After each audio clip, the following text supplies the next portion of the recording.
Well, welcome along everybody to Snetterton for round 23, the penultimate round of the GT Cup Championship for 2021. We've got the sprint race coming up around this 300 circuit is the configuration that we are on, which means it's the full Snetterton circuit, just under 3 miles long. That's around about 4 3/4 kilometres. And the weather, well, cloudy today. It was more Wetterton than Snetterton yesterday, as we had abysmal weather, to say the least, over the course of the afternoon. A little bit breezy, but at least it is dry today. And the crowds are going to be much more happier than they were in the difficult conditions yesterday. It wasn't just wet, it was breezy as well. So it was a difficult day for everybody. Better day today. We've got the sprint race coming up. We'll have our pit stop race later on. And of course, we've got an overall champion to decide over the course of the day. So it's day 2 of racing here at Snetterton. Let's look back at some of the highlights from yesterday.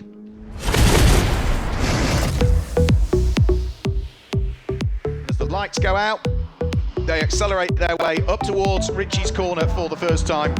Richard Neary has the inside line. Steve Burgess, though, on the less polished surface. The outer line might work here in the wet conditions. Let's hope that everybody treads gingerly through the first couple of corners, because it's a very full grid. And a Group GTB leading Porsche, Group GTA leading Ginetta, Group GTH, I think that will be leading McLaren over the start-finish line, as Josh Jackson propels himself past the Make It Happen Racing Chris Hart-driven Ginetta. GT4 McLaren with a bit more grunt in the straight line. And off, that is the Group GTH leader that is off. Steve Burgess goes through at the wheel of the Radical, picks up the place going in towards Richie's corner, but I think ran a little bit wide. Yeah, so straight back through goes John Dillon into what will be the lead of the race by the look of things, because Richard Neary must have made a mistake on that lap in the middle sector. I think the Mercedes has had an off, so this is now for the lead of the race. Yep, then that's the Mercedes behind in 5th place. So Richard Neary did have an off somewhere, and that has dropped him down into 5th position. And that is Warren Gilbert is off. We've not seen a single mistake from Warren all season hardly, so a spin at the wheel of the car that was leading, Group GTC, just going to show how tricky the conditions are now getting out there. Oh, and there's an off. That's Fraser Smart, who had taken over the lead of Group GTC at the wheel of the Lamborghini. That's going to put Warren Gilbert, who had the spin a couple of laps ago, back through. Through goes Warren Gilbert. So shortly lived lead in Group GTC for Fraser Smart. The fight we're looking at here is Richard Chamberlain, who has still got bottled up behind him the newer Porsche of Seamus Jennings. This is for 6th and for 7th position. This is James Guest now trying to get the overlap on Mike Price at the wheel of the Balfe Motorsport prepared McLaren, whilst Lauren Demise is trying to weave his way through the order. There's also a spin and a recovering car as well. That's the Fox Motorsport car. Sitting sideways in the middle of the circuit on the exit of Palmer is James Gass, who's had a spin at the wheel of the Feathers Motorsport Aston Martin. Oh, and as he tries to rejoin the circuit, he takes out Carl Cavers, I'm afraid. Carl Cavers then has a spin directly in front of Ed Borodin. Everybody having problems in these tricky conditions here. And off has gone John Dillon, who was the race leader. So no matter where we look, cars are having problems. This is potentially the final lap of the race for John Dillon. There's Ed Borodin trying to reverse the car out of the way. Steve Burgess, through all of this in the Radical, has gone through now to take up the lead of the race, but is still under pressure from Morgan Tilbrook at the wheel of the GT3 McLaren. You don't know where to look because there's so many squabbles going on, and cars making mistakes and drivers making mistakes in these tricky conditions. And Morgan Tilbrook now is trying to side his way up the inside of the Radical. Couldn't quite do it as they went through Oggies.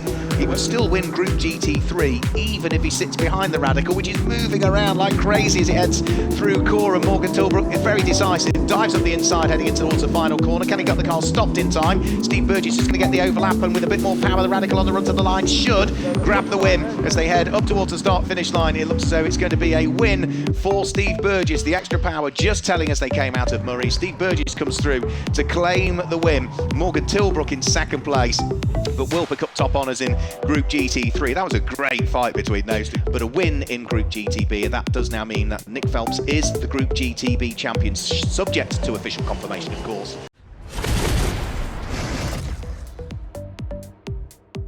Just a single formation lap for them this time through, and it is Morgan Tilbrook and Steve Burgess that line up there on the front row of the grid. Round 22 of the 2021 GT Cup Championship is go here at Snetterton. Enormous ball of spray that everybody is having to peer their way through, and it's only Morgan Tilbrook and Steve Burgess that have got the clear windscreens at the moment. Morgan Tilbrook's got the inside line. Steve Burgess now with power steering at the wheel of the Radical. What can he do around the outside line? And it looks as though they're still going to be side by side. Oh, Burgess on the grass a little bit as he gets the Radical back off the grass. Through has gone Richard Neary. So Morgan Tilbrook leads, Richard Neary second. Only now does John Dillon get going from the pit lane area. So that car has got huge amounts to try and make up. There is Michael Coker at the wheel of the slightly older Aston Martin. I think he's going solo in this race and looking for the lead of the race, and diving up inside goes Richard Neary. So championship leading Team ABBA Racing Mercedes through and ahead of Morgan Tilbrook's McLaren. And John Dillon, who started from the pit lane, has had a spin by the look of things. Now the lights are out on the safety car, which means we are going to go back to green flag racing this next time through. So it's up to Richard Neary as to when he wants to get things underway. Now for Richard Neary, an extra 15 seconds to spend in the pit lane relative to the car that sits behind him on the road, which is Morgan Tilbrook, who's got an extra 20 to spend in the pit lane. So as long as Richard Neary is ahead of Morgan Tilbrook, then that still puts him in a strong position once we've cycled through the pit stops. But there are other cars out there in the group that haven't got any time penalties at all to worry about.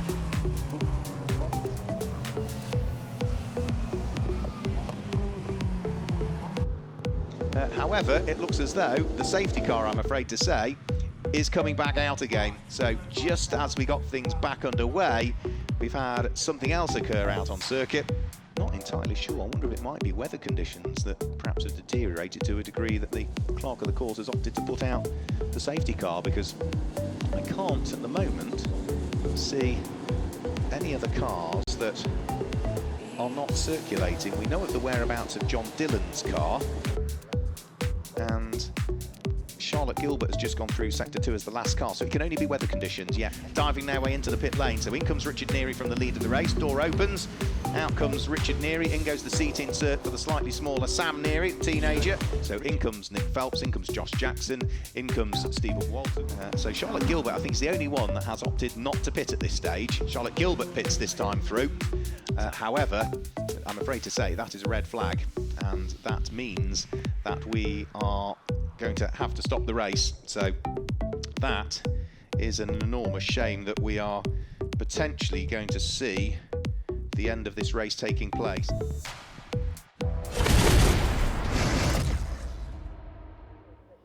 Well, I said it was wet yesterday here at Snetterton, and it really affected the racing, but better weather conditions today. And one person who'll be rather pleased that maybe she wasn't here at Snetterton yesterday, Michelle Livings, is down there in the pit lane. Michelle, a much, much better day for you today as you soak up the atmosphere for the final championship rounds there at Snetterton. Absolutely, Mark. I don't do rain. So, yes, it is. The sun's starting to come out now, so it is looking much better, significantly better. It was a wet one, but I tell you what, those horrendous weather conditions yesterday actually proved quite beneficial for one driver in particular, that being Charlotte Gilbert, and I managed to catch up with her a little bit earlier on. Charlotte, the weather was definitely with you yesterday, wasn't it? I would never have thought so at the beginning. I mean, it's incredibly tricky in my car, because I don't have, as I mentioned before, I don't have ABS, traction control and paddle shift and all the drive aids that benefit you when it's wet. So I kind of dread it when it's raining, and I don't really relish the idea of getting in the car and driving in the wet, but it's got to be done. And it just was the idea that I would get the car around. I needed 4 points in order for me to secure second place in the GTB Championship. So the idea really was just to get round and just go around. And I did have the option of just doing a lap, coming in, securing the 20 points that I would have got just to start the race. But I did a lap and decided not to come in. I thought, no, you know what? I'm going to carry on. And I thought, right, let's do the whole race. Let's be sporting about it. And I did it. And the weather just got progressively worse. The rain was getting heavier and heavier. And as the weather got worse, it just seemed more inevitable that there might be a red flag. And I don't have anybody I'm sharing with. I don't have a pro driver, I don't have a co-driver, so I'm doing the whole thing on my own. And we waited for the window to open, and of course I came round, and the entire, all the classes that were in my window, they all piled in, and obviously they're going to hand over to their pro drivers. And Darren, my radio guy, who's just a brilliant architect of these things, said stay out as long as you can. And then he said, right, pitted. And he kind of predicted that there was going to be a red flag, and of course I was the last one to come in, and wound a lap back. And who was behind the safety car on that previous lap? Me. It's fantastic. So yeah, so basically red flag and the count back, and you got the race. yeah, I know, and I do give myself some credit, because it's an animal of a car to drive around here, and I stuck it out and I kept it on the track. Unlike perhaps this morning, we'll go into that later. But it's really a real team effort. I mean, my team, Top Cats Racing, are just the most amazing team, and I'm totally reliant on Darren, who tells me everything to the T, and and that's why I go out really. I go out with confidence, really, because of him. So fantastic, really. Well, it's a bit of a first, because apparently you are the first female all-out race winner. Yeah, it was a surprise, because we didn't really we didn't really have any idea until afterwards, and Paul Bailey came running in going, "Your wife's just won the race. Your wife's just won the race." I was like, "What? What are you talking about?" It's like, so we looked on the screen, and as we kind of looked at the screens changed back again, and I was at the top. I was like, "What?" I'm taking that. Yeah, absolutely. Yeah, it's really congratulations and well done. It's great. Let's have a think about today now. What about your qualifying? How did that go? Yeah, so I'm trying to push hard. So I had an out lap, and I wanted to get a qualifying lap in the first 2 laps after that. And from my seating position, I've got a very bulbous nose on my car, so everywhere looks really dry. But it's very slippery at the end of the pit straight here, and the previous laps I'd managed to cadence brake to get the car to slow down before I turn in, and I probably was a little overconfident, and I didn't quite pull it off in the last lap, and I've ended up in the gravel. So I don't care, that's fine. I'm usually quite good from towards the back of the grid anyway, and I'm just gonna work myself to the ground to get myself up there and see what I can do in the race. So absolutely, you've got much drier conditions coming up today anyway. I need. Well, listen, good luck and congratulations. Thank you. Thanks very much.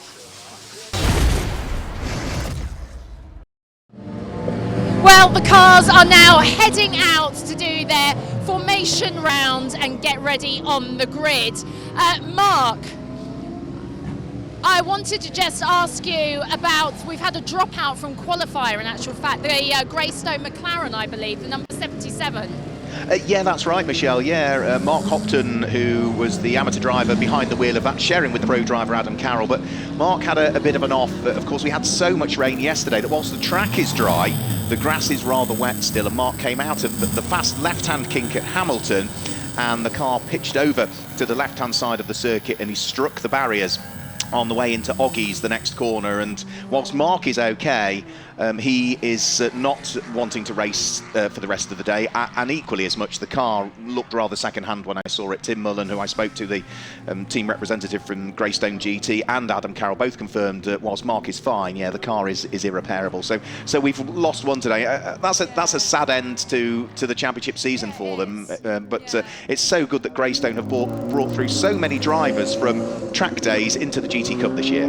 Yeah, absolutely. And of course, it did cost us a little bit of time as well ahead of this sprint race. Going back to Charlotte, I believe that she's unfortunately on the back of the grid, isn't she? Do you want to take us through that, Mark? Absolutely, yeah. I can guide you through the grid if you wish. So round 23 of the GT Cup Championship will see on pole position the Team ABBA Racing Mercedes in the hands of Richard Neary for this race, and alongside will be Steve Burgess. Row 2 of the grid is Morgan Tilbrook and John Dillon. The third row of the grid sees Graham Tilley in his Nissan lineup alongside Seamus Jennings in the Porsche. And row 4 is Richard Chamberlain's Porsche alongside the Ferrari of Laurent Demise. The next row of the grid will be Warren Gilbert. He, of course, is in with a shout for the overall championship, as are the Nearys, who start from pole. And Roy Millington sits alongside, with row 6 being comprised by Nick Phelps in the Porsche and the Aston Martin that sits alongside for this race. That will be driven by Mike Brown. Next row of the grid is James Guess, who lines up alongside Stephen Walton with then Josh Jackson on row number 8, and he has for company Tom Rawlings. The next row of the grid will see row number 9, which is Simon Orange and Paul Bailey, with Andre Borodin and Mike Price on row number 10. Row number 11 of the grid, on the inside of the 11th row of the grid, we will see Carl Cavers. Carl Cavers has for company the car in the hands of Steve Ruston. And then row number 12, missing from the graphic, but that should be James Simons that lines up alongside James Townsend. And then as we head further down through the grid, the next row of the grid will be the number 23 car, which is Ian Campbell alongside David Holloway. The number 17 car for this race will be driven by Patrick Collins, who has for company Ron Johnson. And then the final couple of rows of the grid will see the car of Chris Kemp alongside Chris Murphy, who drives solo today. Michael Coker did all of the driving yesterday, but Chris Murphy all day today. And then the final couple of rows of the grid, Richard Mason and Alex Stevenson. And off the back of the grid will be Charlotte Gilbert, as we heard from Michelle. So the cars making their way out onto circuit. That gives you the grid for round 23 of the championship. And Michelle, whilst we have managed to sort out a few of our drivers in terms of the championships, there's still a couple of championships up for grabs. Group GTO not decided just as yet. The overall championship not decided just as yet. Of course, yeah, I was going to say the battle for overall title is well and truly underway in these two races today. So it's quite exciting. There's points in it, and really it still could go sort of either way, couldn't it, Mark? It could. Well, the car that's to your right-hand side there, that's Sam and Richard Neary. They lead the championship coming into this race on 488.5 points, because the race was stopped so early yesterday. It was only half championship points. In reality, they are 32 points ahead of the Warren Gilbert and Jensen Lund Lamborghini. Now, that's the point score, but if that Lamborghini starts all the races here today, it will have also started all the races at Donington. The final 8 races give you an extra 20 championship points. So they could get an extra 20 championship points, which the Nearys won't get, because they failed to start race 4 at Donington Park. So the gap could go from 32 to 12 very quickly. It's incredible that it can change so much. I'm actually here with the Nearys now. Now, Richard, you qualified, didn't you, today? But we've got Sam actually driving in this race. How did it all go for you? Yeah, fine. We ended up on pole, but not by a very large margin. So, we just need a nice clean race and try and get away. We were just talking literally about the points and how you are significantly ahead, but again, anything could happen, couldn't it? Yeah, the points table looks quite misleading at the moment, because it looks like we're 30 points in the lead, but because we didn't do one of the Donington races, we get subtracted 20 points off our tally, so we're actually only 11 points in the lead. Wow. So it looks a lot different than what it looks really. Yeah. Are you feeling confident going out? And Sam, obviously, sitting there in the car. Quick word. Go on. How are you feeling, Sam? Yeah, good. Yeah, it's just another sprint race, you know. There's no worries about the championship now. It's just do my job and see where we end up after 25 minutes. He seems very calm, cool and collected, Richard. Let's hope so. Well, listen, I'll let you carry on doing the pep talk there. So there you go. You've just heard it from our current race leaders, but anything could change. And we've got Steve Burgess as well in the Radical that's just next to me here as well, also on the front line. So, yeah, we're just gearing up to get this race underway. We haven't quite cleared the grid yet, Mark, but I think things will be heading off very soon. And the good news is I'm squinting, so that must mean that the sun's out. We didn't see much of that yesterday. You must have brought it with you today, Michelle. That's why. So the grid has, as you can see, just starting to be cleared now. There's a few of the mechanics that are now just standing alongside the cars, but the vast majority of the other team members have already been asked by our officials to begin to leave the grid. This is the sprint race, remember, so there's no pit stops, there's no driver changes. So the grid, as I gave you it, those drivers will remain behind the wheel. I think I was notified it was Richard Neary that was starting, so I'm pleased we managed to catch up with Richard to confirm it is Sam that's driving. So the 1 minute board is held aloft. You can see the BMW safety car with its lights illuminated is at the front of the grid, and it will guide them round for what will be a single formation lap. And then at the end of that formation lap, this final 25-minute race of the season will get underway, because, of course, the pit stop race scheduled for later on this afternoon is a 50-minute affair. So mathematically, the championship is not likely to be stitched up in this race. It's wonderful that the overall championship is now highly likely to go to the final race of the championship season, but we are more than likely to crown our Group GTO champion in this race, which could well be the McLaren of Paul Bailey, but really depends on how Steve Burgess gets on. Steve did take an overall win yesterday in that Radical. He is driving solo this weekend. He has shared the car with longtime co-driver Ben Dimmock over the course of the whole season, but Ben is not available over the course of this weekend, so Steve is going solo. And another car that's worth mentioning as well, because he did not race yesterday. It was on medical advice. He wasn't feeling very well and was suggested that he should rest yesterday. And that's the number 23 Greystone GT McLaren of Ian Campbell. Now, Ian Campbell shares with the pro driver Ollie Webb, but Ian had quite a nasty ear infection yesterday. He's feeling a lot better today. He's taken some medication, has done what was advised of yesterday, which was rest amongst other things, and whilst not feeling 100%, he is feeling a lot better today. And wonderful that even Ian yesterday, whilst he wasn't feeling a bit rotten, he still tuned into the live stream. He was still commenting on live stream as well, and sending us information. So it's nice to see that the drivers watch as well. So when they're not around, the drivers do watch the live stream as well. So off they go on their formation lap, but substantively different conditions to yesterday when they headed off on the formation lap. And there is the lady that made the history yesterday, Charlotte Gilbert, at the back of the grid, following her off into the gravel over the course of this morning. But she'll certainly be more than happy that the conditions are pretty much ideal today, really.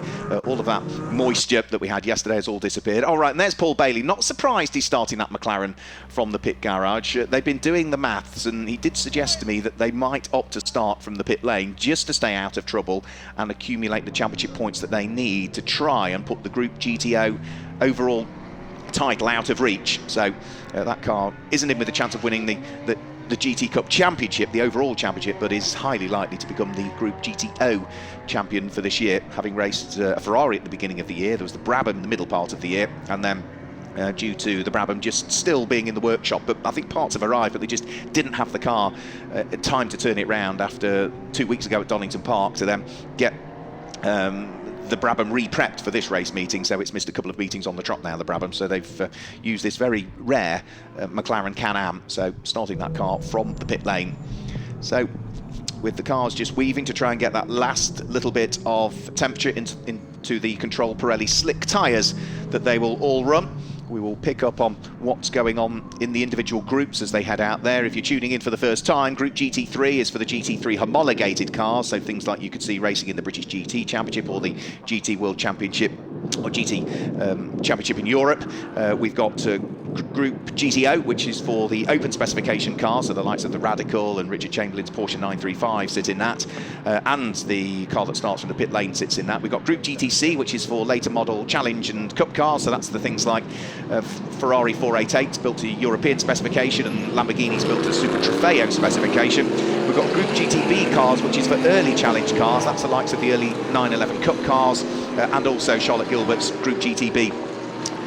Marcus Mantis sits in that. Group GTH, which is the far most populous class now, is for GT4 homologated cars, and Group GTA is for lower spec Cup cars and Challenge cars and one make cars. That's largely dominated over the course of this season by the likes of Ginetta G55 Super Cup cars. That gives you the different groups. We don't call them classes, we call them groups in the GT Cup, and we'll try and pick up on what's happening with each one of those as this 25-minute race is about to get underway. So the penultimate round, round 23 of the GT Cup Championship for 2021 is heading in 2x2 order up to the lights. Sam Neary and Steve Burgess there on the front row of the grid. The Group GT3 Mercedes, the Group GTO Radical. Lights go out and we go away and racing for the penultimate time this season up towards Richie's corner, and the extra straight line speed of the Group GTO Radical propels Steve Burgess into the lead of the race, side by side further down through the order, but everybody again just being sensible with this capacity grid over the course of this weekend. And Burgess already under pressure from BRDC Rising Star Sam Neary, who at the wheel of the Team ABBA Mercedes is looking to try and pick up on the overall race lead. It looks as though John Dillon has slotted himself through into third position, but Sam Neary now trying around the outside at Palmer in a straight line. The Radical should have the speed, but there's contact, I'm afraid. That is Mike Price that is off, and also James Simons is off at the wheel of his Group GTC Lamborghini, as we are side by side for the lead of the race. And has Sam Neary done enough here to pick up the lead? No, still he's not having it, Steve Burgess. Sam Neary now though has the inside line for the next corner, so I think the inevitable is going to happen, and indeed has happened. Sam Neary picks up the lead of the race, braving it out around the outside at 2 or 3 consecutive corners. Good driving from both to give each other just about enough room. And it is Sam Neary that's gone through to pick up the lead of the race, with Steve Burgess in second. And in third place, as we say, is John Dillon. There, limping his way round, is, I'm afraid to say, Simon Orange. So Simon Orange limping his way round. James Simons with significant damage to the front right corner, or the whole front of the Lamborghini, limping his way round. And as a result of what's been going on, I think we are going to see the safety car come out. And I didn't see the incident, but I could only assume perhaps the concertina effect going into the Wilson hairpin with 30 plus cars, mid 30 cars on the grid, that just somebody was either caught out or missed a braking point or was unsighted or something has happened. So I'm afraid to say that James Simons' race has come to a very short end, I'm afraid, the ex-F3 Cup racer. So safety car, having only just gone into the pit lane, just having started the race, is already now picking up our race leader, Sam Neary, who heads over the start-finish line. And there is the rather battered GT4 McLaren of Mike Price, who I think is struggling to get out of the gull-wing doors on that car, such as the damage that's happened to it. So that car has moved from where it was right on the approach towards Wilson, so it's been pushed or driven a little bit further round the corner, a little more out of harm's way, but will still need scooping up. And in fact, is Mike Price still going to try and drive the car further out of harm's way? The car is still motive, as you can see at the back of the shot there, but I think he's trying to nestle it right the way up against the barriers. So, under safety car, let's just run you down through the order in the early stages. Of course, this is the very early stages. All right, there is the reason for the safety car, because it does look as though Simon Orange has not been able to limp the Ginetta out of harm's way as yet. That's coming down towards the end of the Bentley straight by the look of things. You can see must be a rear suspension damage or toe link broken, because you can see the car crabbing down the straight. I think Simon should be able to bring that car in towards the pit lane. He is already confirmed as the Group GTA champion for this year. I think he's already now confirmed after yesterday's results as the Sporting Challenge champion. That's 4 drivers that compete without a pro in the pit stop races, but that car will be destined for the pit lane, and Mike Price has decided he wants to drive his car back round, probably, I would imagine, to park up behind where James Simons pulled in, which was right on the approach towards Agostini. So, start of the race then, number 88, Sam Neary leads and leads Group GT3. Second is Steve Burgess, who leads Group GTO. And third, having had the clutch replaced overnight, is John Dillon's Lamborghini, which is also running in Group GT3. Fourth is another Group GT3 car, that is Seamus Jennings. And fifth, again, is Group GT3, which is Morgan Tilbrook. Completing the top 6 is the orange Porsche, number 5 of Richard Chamberlain, therefore he is second in Group GTO, and 7th will be the Group GTC leading Ferrari of Roy Millington, who so far this weekend has had a very good weekend at the wheel of his Ferrari. I think 2 group wins just eluded him yesterday. He had a group win and a group second, if memory serves me correctly. 8th place is another Group GT3 car, that's the blue and orange Ferrari just heading through the shot there, which is Laurent Demise. Graham Tilley in the Nissan is in 9th place, and completing the top 10 will be Warren Gilbert. Other group leaders just outside of the top 10. Number 35, Nick Phelps, leads Group GTB. Leading Group GTA is the number 212 Ginetta, which for this race will be Stephen Walton. And leading Group GTH is going to be the number 26 McLaren, which is going to be Tom Rawlings for this race. So that gives you the group leaders and the top 10. The cars that have been limping their way around, Simon Orange has made it back into the pit lane. One of our brave Snetterton marshals also heading out to pick up bits of debris on the track. And hopefully, with most of the cars that had problems befall them on that first lap, most are now largely out of harm's way, and the bits and pieces strewn around the track have been picked up. We might be able to go green at the end of this lap that we are on, which is going to be lap number 3 currently.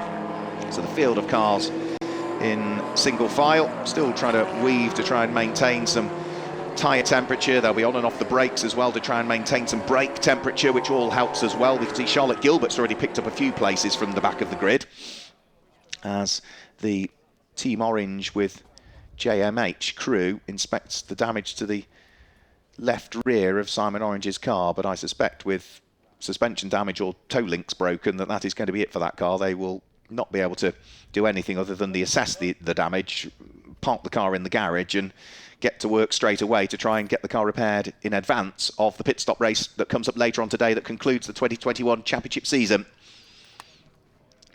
So clock still continuing to tick. Sam Neary waiting patiently behind the safety car, which will extinguish its lights down towards the bottom of the Bentley Straight, or as it heads up towards the kink at the bomb hole, will be largely where the safety car would tend to extinguish its lights. So not as yet, as it heads onto the top of the Bentley Straight, now out of Williams, the right-hander. But down towards the bottom of the Bentley Straight, that's when we might see the lights flicked off. And if we do, that's the indication that we'll be back to green flag racing next time through. So there's Laurent Demise and Graham Tilley weaving from side to side. Had a good chat with Graham Tilley yesterday. Thoroughly enjoys driving this Nissan, and is at the moment not quite sure what the plans might be for the 2022 championship season. He'll certainly be racing something. It's highly likely to be GT Cup.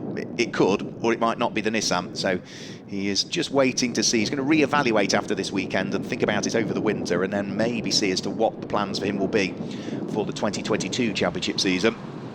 So lights are off on the safety car now, which means that last little bit of weaving just being done. Sam Neary behind the wheel of the Team ABBA Racing Mercedes. That is a car that has done more overall winning than any other car this season. Last time we were here at Snetterton in June, it won all 4 races. It even overcame its success seconds to secure victory in all 4 races over the course of the weekend. But we're about to get this race back underway at the end of this lap, and Sam Neary has got restarted quite quickly actually, and has got the jump on Steve Burgess, who I'm not saying was caught napping, but maybe I expected Sam Neary to get his foot down a little bit later on towards the lap. So it's been a really good restart from Sam Neary as he propels the Mercedes over the start-finish line. He leads overall and leads Group GTO. That car there, Steve Burgess, is second and leads Group GTO. Sorry, Sam Neary's in GT3. And third is John Dillon at the restart, but none of them are quite close enough to each other as they head onto the brakes in the Wilson hairpin. Looks as though Seamus Jennings, the man from Northern Ireland, still doing a really good job at the wheel of the GCAT Racing Porsche, managing to keep at bay Morgan Tilbrook's Enduro Racing McLaren, which had a group win in the first of the races yesterday. That sits there, the white and orange McLaren, in 5th position, as the race leaders head up towards the braking area for Agostini on lap number 4 at the moment. Richard Chamberlain and the Porsche goes through. There's Roy Millington, the number 56 car, current leader of Group GTC, his Ferrari. He's got another Ferrari behind him. They might look similar, but they do run to different specifications. So the all-red Ferrari, Roy Millington's, is a Ferrari Challenge spec car. The car that sits behind the dark blue and orange car, Laurent Demise, that is a full GT3 specification car. So has different aero on it, probably has different power outputs as well, and at the moment the Ferrari Challenge spec car, the Group GTC car, is ahead of the Group GT3, which means that, yeah, Roy Millington is again doing another cracking job actually to stay ahead of arguably what are more powerful or better planted cars around this rather fast and equally as much technical Snetterton 300 circuit. Graham Tilley is the next car up. He's in 9th place, and then Warren Gilbert is behind him at the wheel of the Tomcats Racing Lamborghini. Then it's Mike Brown, who is under attack from the Group GTB leading Porsche of Nick Phelps. So Nick Phelps pushing hard.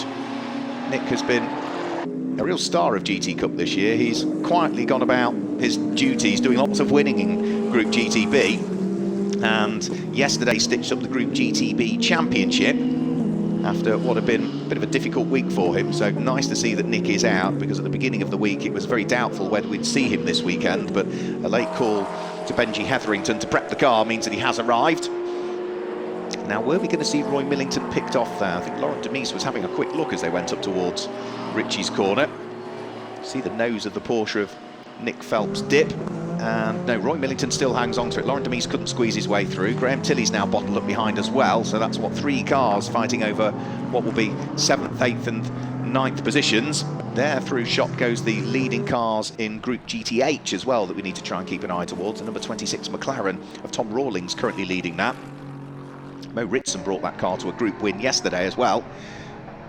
Now Roy Millington, I thought, was going to outbrake himself there. I thought it was a puff of smoke, but it isn't. It's the cement dust that's been distributed around the circuit to soak up some oil that's been put down from an earlier race.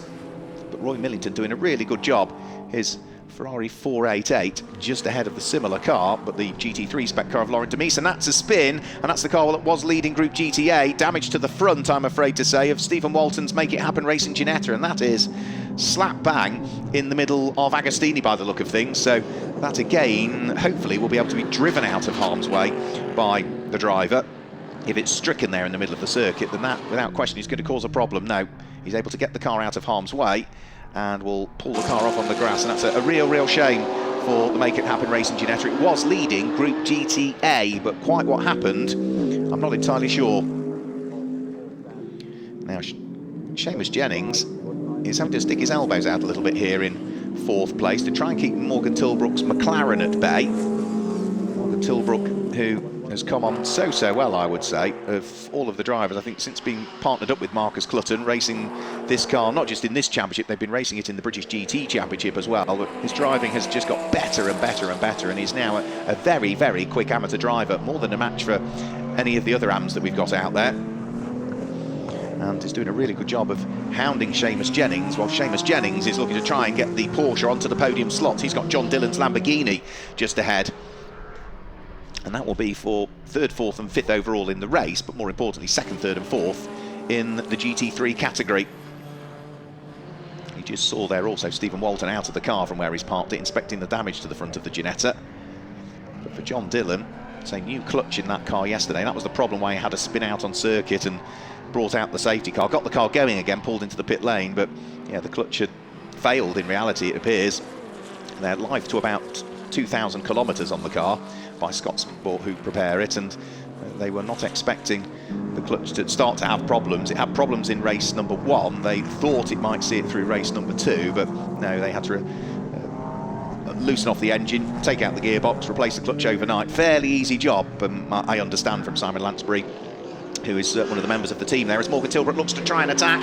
Could he squeeze his way through? No, the door is not going to be open. Seamus Jennings was far enough ahead as they went in towards Brundle and Nelson that time through, so it's still Porsche in what is 4th position. It's still McLaren in 5th place as they thread their way through the right-hander at the bomb hole and then weave their way through the ever-present right-hander at Coram and then onto the brakes. Difficult part to try and get the car anchored up here because you're still turning right whilst trying to brake for the left-hander at Murray's, the final corner. So it's a very difficult corner where you need to slowly increase the brake pressure as well and try and straighten up the car heading in towards the corner. So this is the fight for 3rd, 4th and 5th over the start-finish line. Lamborghini from Porsche, from McLaren, all of the time closing in the background as well is the orange Porsche 935 of Richard Chamberlain. Richard doing a really good job again.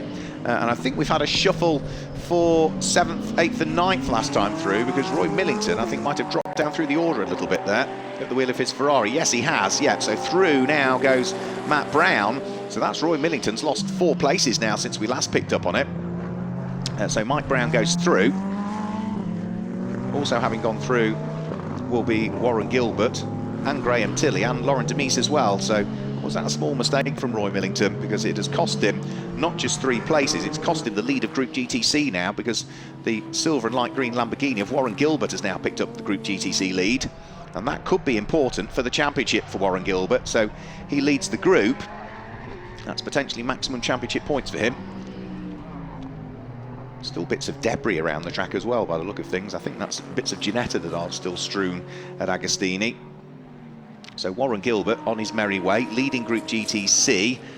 Now, Roy Millington, I think, is an invitation class car anyway, so it probably hasn't actually added to the points tally for Warren Gilbert, because whilst Roy Millington was leading Group GTC, he wouldn't pick up the championship points because he's only an invitation class car for this weekend, not running sufficient rounds so as to count the tally towards the championship. There's a few cars that are like that. For Warren Gilbert, he would rather win the group outright and pick up the winner's trophy later on, but more importantly, it's the championship points that he'll be thinking about. He leads his group.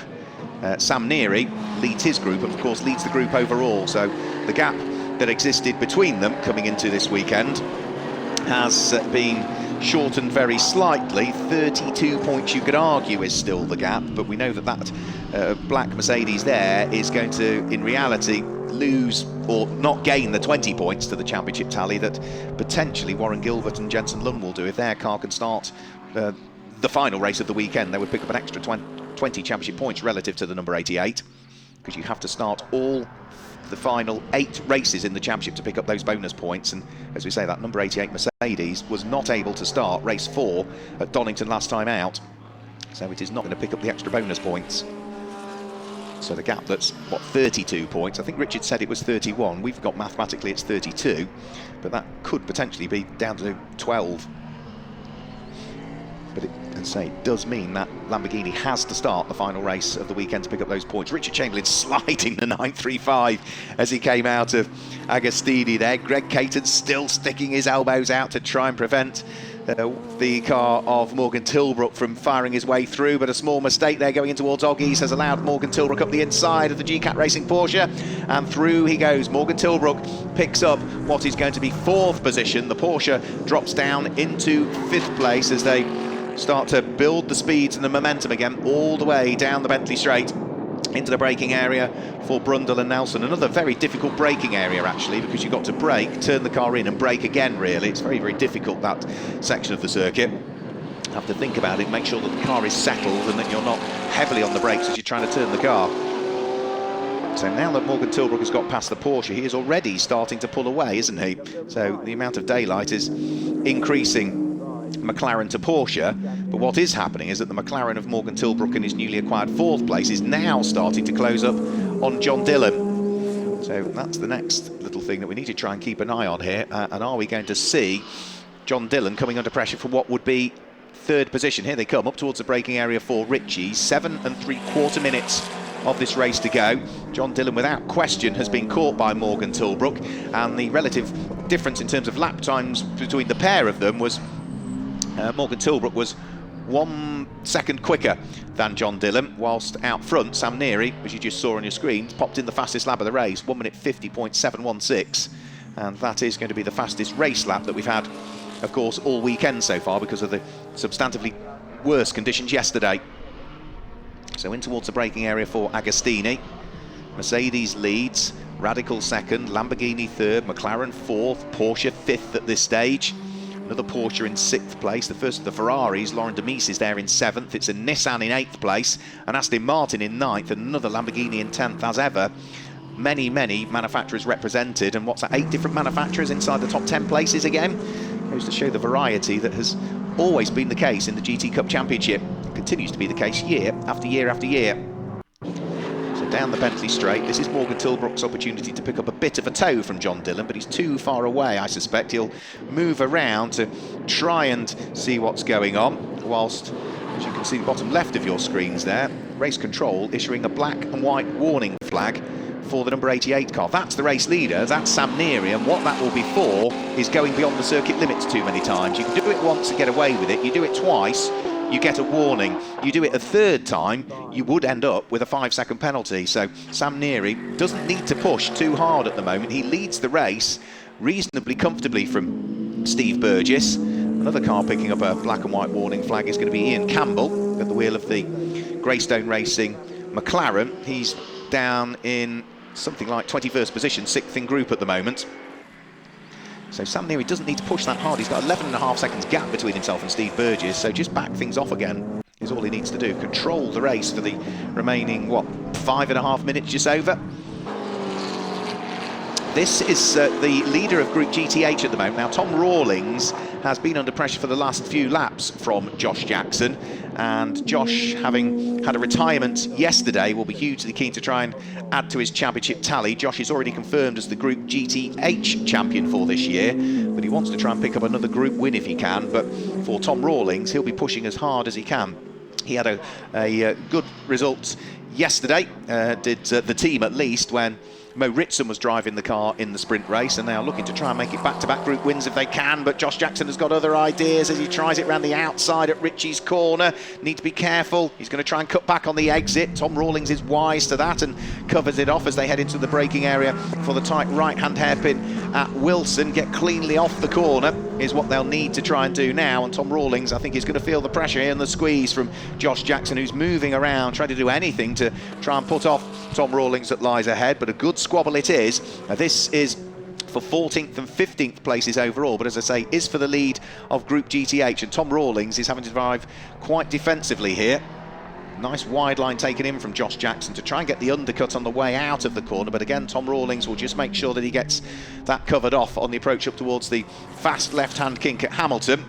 And then what he then needs to do is make sure that he doesn't get dive-bombed up the inside by Josh Jackson as they head in towards the braking area for Oggies. But no, the two McLarens are absolutely nose to tail as they head through the right-hander. So good driving by both, pushing each other hard. It's close, it's more than fair at this stage as they head on to the Bentley straight. And for Tom Rawlings, the key is, get cleanly off Williams corner, which means that you then carry that momentum all the way down the Bentley straight, and he should just about, I think, hang on to the position as they head in towards the braking area for Brundle and Nelson, with now less than 4 minutes remaining on the clock. So Tom Rawlings still just about managing to do it. The number 26 car, run and prepared by Paddock Motorsport. The number 1 car that sits behind is run by Orange Racing, powered by JMH. And these are 2 cars that have been towards the sharp end of Group GTH for the vast majority of the season so far. We perhaps haven't seen as many group wins for the number 26 cars. We have the number 1, but they've always been there or thereabouts when they've had the luck on their side, but perhaps have had worse luck than other teams. Now this is still for what will be 3rd and 4th place. John Dillon still under attack from Morgan Tilbrook, who has not been able to unlock the door to the podium just as yet. He sits there in 4th place at the wheel of the orange McLaren, not for want of trying, but he's got to try and scratch his head and work out where, over the course of the next 3 minutes, he might have an opportunity to try and squeeze his way by. And John Dillon, I think, is feeling the pressure because he is now also receiving the black and white warning flag for transgressing circuit limits. So again, he's walking a bit of a tightrope here. John Dillon has got to stay within the confines of the circuit. If he doesn't, a 5-second penalty would, without question, undo him, wouldn't it? And that would put Morgan Tilbrook onto the overall podium spots. So nose to tail out of the bomb hole, nose to tail as they head round the never-ending right-hander at Corham, and then get the car straightened up onto the brakes and through the left-hander at Murray's, about to what will be conclude lap number 11 this time through. Elsewhere down through the order, James Guess at the wheel of the number 82 Aston Martin is having a really good little squabble. Another McLaren just ahead of him will be Steve Ruston's car, the Signature RV backed and entered car run by Paddock Motorsport again.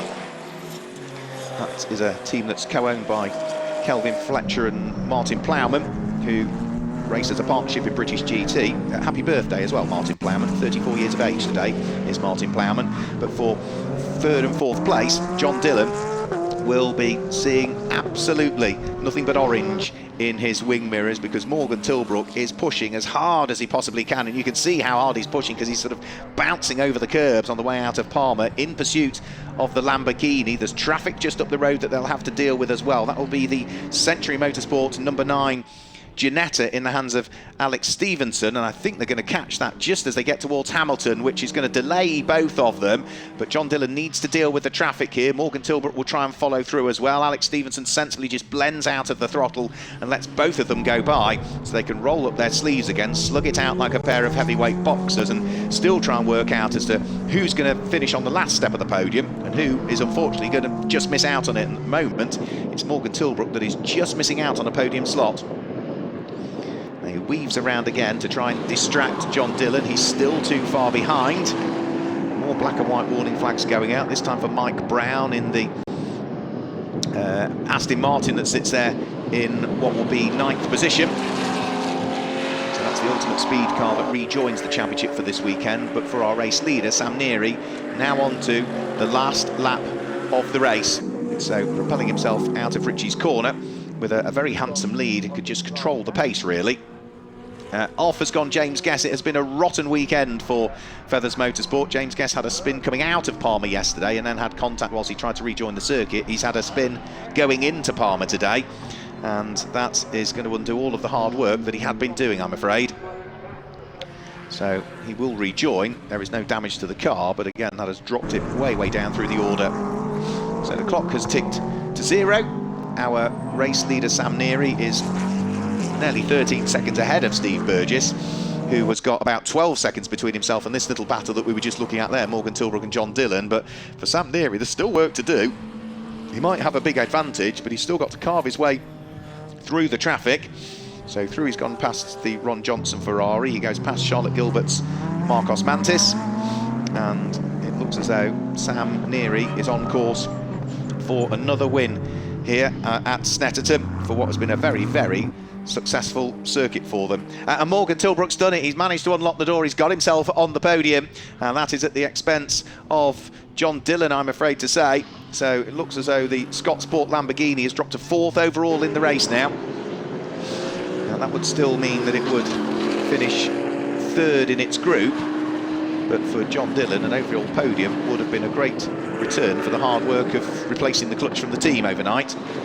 Now, Steve Burgess is heading up towards the final corner very shortly. Coming out of the final corner now comes Sam Neary. He is on course, and Team ABBA Racing for yet another win in the GT Cup Championship. Over the start-finish line comes Sam Neary. That's exactly what they wanted to do, to claim maximum points in their group. And that potentially moves them another step closer to the championship as we head into the pit stop race later on today. That will be the final round of the championship. Steve Burgess grabs the checkered flag in second place, so he will take the win in Group GTO. And we await the arrival of the third place car over the start finish line any second now. It will be Morgan Tilbrook, will it, that hangs on to third position, who comes through to take the checkered flag. Yeah, Morgan Tilbrook finishes in third place. John Dillon will finish in fourth. Richard Chamberlain, good run from Richard in the orange Porsche. He will finish in fifth place. And then as we await the arrival of the sixth place car over the start finish line, it should be the Porsche that finishes in sixth place in the hands of Seamus Jennings. So, Seamus Jennings, did he hang on to it? He hasn't taken the checkered flag just as yet, it is showing, but there are a few issues with the timing system I've noticed over the course of the race that we've been having. So, Seamus Jennings, yes, now confirmed as having finished in sixth position. Through comes the Ultimate Speed Aston Martin, Mike Brown having done a good job in that race. And Warren Gilbert comes through now, that's an important one. Taking the checkered flag in 10th position, the number 9 Lamborghini. That is a win for him in Group GTC, which keeps his overall championship hopes alive, as it does for, of course, the Nearys, who claimed their overall win and the win in Group GT3. So those are the two cars that are battling it out for overall honours in the championship. So we'll wait and see. Now, that's a tyre stack that's been clobbered by somebody. It should be on the grass. You can see it's right on the edge of the circuit there. So somebody has had a moment somewhere and has clipped that tyre stack.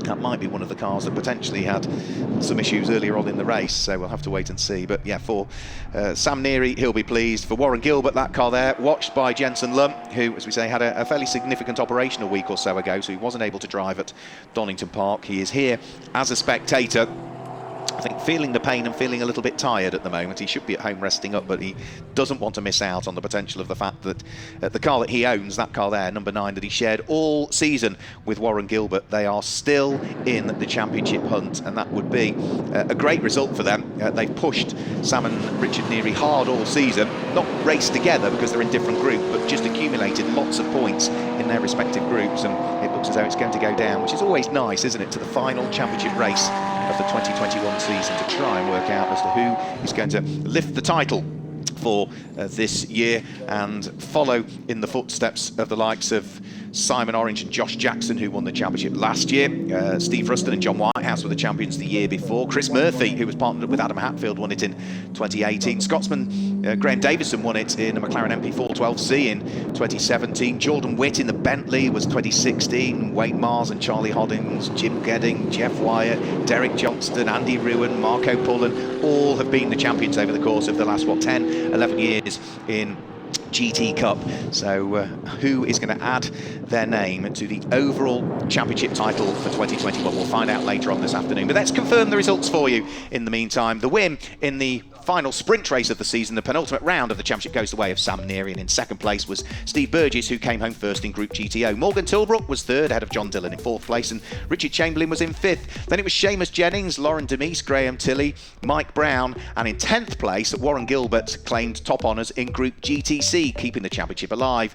Roy Millington was in 11th place, with Andre Borodin in 12th place. Nick Phelps was first home in Group GTB in 13th position. Then it was Josh Jackson, Tom Rawlings, Chris Kemp, Paul Bailey, Steve Ruston, David Holloway, and then it was going to be Ian Campbell who completed the top 20. Josh Jackson claiming the win in Group GTH. The first car home in Group GTA was car number 118, which was James Townsend in that race. Charlotte Gilbert finished in 22nd place, with Ron Johnson in 23rd, ahead of Carl Cavers, followed by the number 17 car of Patrick Collins. James Guest, despite his fifth spin, came home to finish in 26th position, ahead of the 27th place car, which was the number 22 car, which for that race was Richard Mason. And then it was Chris Murphy, Alex Stevenson, and after that, that was where we saw the retirements. Retirements for the Make It Happen Racing Ginetta. They weren't the only cars to retire, though, as they would be classified outside of the finishers. Retirements also for Simon Orange, for the Balfe Motorsport car of Mike Price, and also for James Simons very early on. So that gives you the results for the penultimate round of the championship.